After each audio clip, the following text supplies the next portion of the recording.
ग्राममध्ये जाऊनच परिपूर्ण करायचा। मी सरांचं खरंच या ठिकाणी अभिनंदन व्यक्त करतो की सरांनी एक चांगला ग्राम आणि तो विषय या ठिकाणी सार्थक होईल हा या ठिकाणी प्रयत्न केलेला आहे।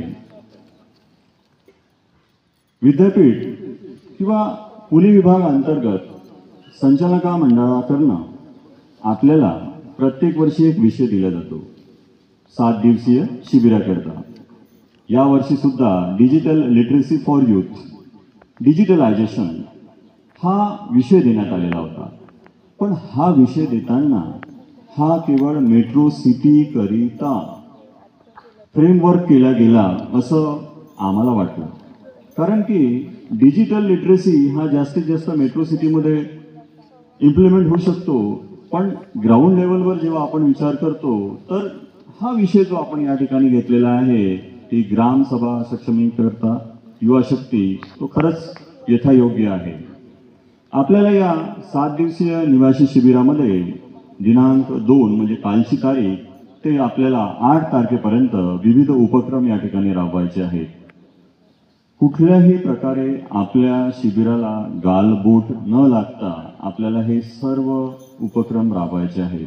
खूप उत्तम तज्ञ मार्गदर्शक प्राध्यापक शिक्षेतर कर्मचारी तुम्हाला या ठिकाणी 7 दिवसीय शिबिरामध्ये तुम्हाला मार्गदर्शन करतील, तुमच्या सोबत राहतील, त्याचा तुम्हाला निश्चितच लाभ घ्यायचा आहे।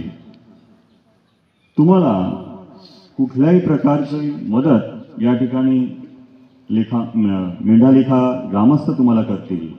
तुम्हाला नवीन नवीन विषय या ठिकाणी शिकायला मिळतील। म्हणजे आपण नेहमी पुस्तकी ज्ञान घेतो, पण खरं ज्ञान जे घ्यायचं आहे तुम्हाला या ठिकाणी प्रॅक्टिकली प्रात्यक्षिकाद्वारे घ्यायचं आहे।